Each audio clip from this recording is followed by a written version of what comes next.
might be familiar with the horrifying Brothers Grimm fairy tale, The Juniper Tree, but you may not know about its variants in England and Norway, both also about cannibalizing children. The English version was collected by Joseph Jacobs, and it's called The Rose Tree. A man has two children, a girl by his first wife who died, and then a boy by his second wife. It says the girl was white as milk and her lips were like cherries. Her hair was golden silk that hung down to the ground.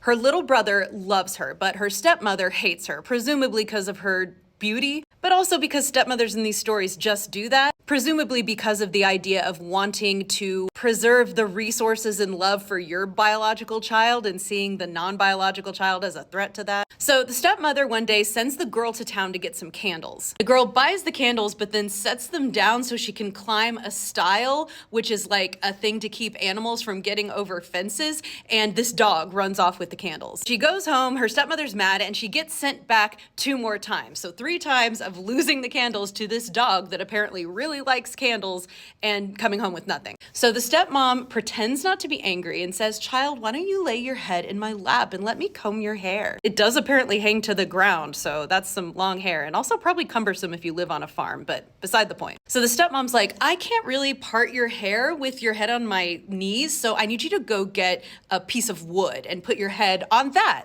So she does, and then the stepmother's like, "I actually don't think I can comb your hair with a comb. I think you need to get me an axe." And so she does. She gives her stepmom the axe, puts her head down on the wooden stump. What do you know? It says when she laid her little golden head down without fear, down came the axe and her head was off. Then it says the mother wiped the axe and laughed because she's just extra evil / psychotic. So she takes the girl's heart and liver and stews them into dinner. Now in The Juniper Tree, when the husband eats his child without knowing, he says it's the best meal he's ever had. This husband, when he eats the meal, he's like, "This tastes weird. I'm not down with it." Now the little boy, who knows about all of this and saw it happen apparently, will not eat the stew. And since apparently the stepmom only took out the heart and the liver, he takes the rest of her body and buries it under a rose tree. So one day in spring, the rose tree flowers, and then out of one of the open flowers comes this beautiful white bird. It's saying like an angel from heaven, it says, and it's saying, "My wicked mother slew me, my dear father ate me, my little brother whom I love sits below, and I sing above, stick, stick, stone dead." So she flies around town and sings it to a cobbler, and the cobbler's like, "Oh my gosh, that was beautiful, please sing again." And she's like, "Not unless you give me something." So he gives her red shoes, she sings the song again. Sings for a watchmaker, sings it again in exchange for a gold watch and chain from the watchmaker. Then she goes to a bunch of men working at a mill, and they're like, "Please sing it again." And she's like, "I will if you take a millstone and put it around my neck." And she's apparently strong enough to carry it, because they do. She flies back to her home and rattles the millstone against the eaves of the house. And the stepmother's like, "Oh my gosh, I think it's thundering." The little boy runs outside to like see the storm, and then the girl throws down these red shoes to him. I mean, the bird, who is his sister. He goes inside, the millstone rattles the house again, the dad goes out, and the bird drops the chain and the watch to him, and he's like, "Oh yay," and goes back inside. It says the father and son laugh and say, "See what fine things the thunder brought us?" And so when the bird rattles the millstone again, the stepmother decides she's gonna go outside too. She says, "Perhaps the thunder has brought something for me," and it has. The moment she stepped outside the door, the millstone fell on her head,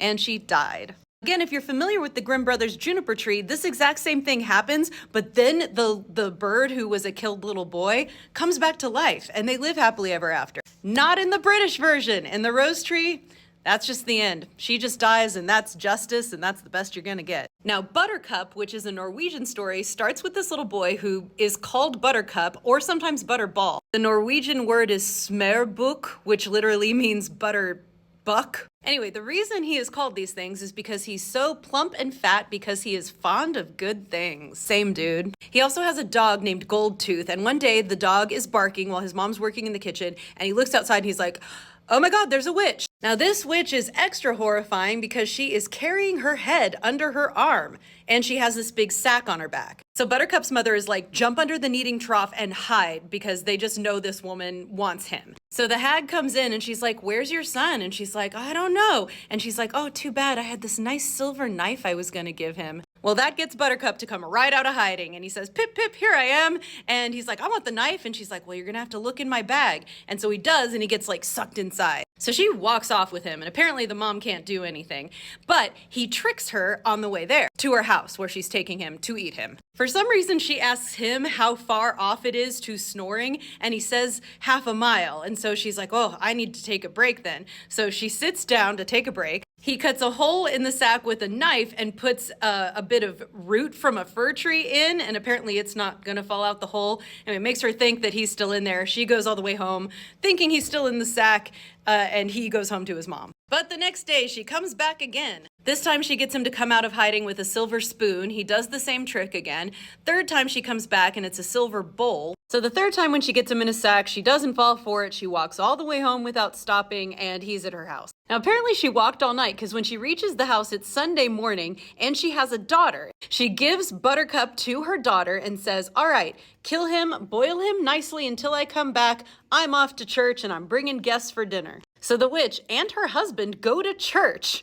It's a very welcoming one, apparently. And it says the daughter took Buttercup to kill him, but didn't know how to set about it all. So Buttercup says, oh, I'll show you how to kill me. Here, lay your head on this chopping block and I'll show you what to do. So it says the poor silly little thing laid her head down and Buttercup took an axe and chopped her head off, just as if she had been a chicken. So he takes her head, puts it in her bed, and makes it look like she's laying in bed, like the covers, puts the rest of her body in the pot and boils it nicely. Then he climbs up onto the top of the roof with a fir tree root and a stone. So everybody comes home, the guests and the witch and her husband, and they think the girl is in bed when they see her head. And so they're like, ooh, let's taste the broth. The witch says, good by my troth, Buttercup broth. But then Buttercup yells down the chimney, good by my troth, daughter broth. But I guess no one heard or listened to him. So they keep eating the soup, and he does this 3 more times. Then finally the third time, they're like, what was that? So they go outside to find out what the noise is, and then he drops the fir tree root and the stone on them, killing them all. Then he takes all of their silver and gold and goes home, and Buttercup wins the day. So if you thought that cannibalism only occurred in Grimm fairy tales, not true. And if you think they only occur in Western fairy tales or European fairy tales, you're very wrong. There is lots of cannibalism in Asian folklore. Check out my video on Cam and Tam for a great example of one that's especially horrific. For a great fairy tale retelling that does not have cannibalism in it, check out my book, Dust Spells. Also my podcast, Folk Tales and Fairy Lore. Link is in the bio.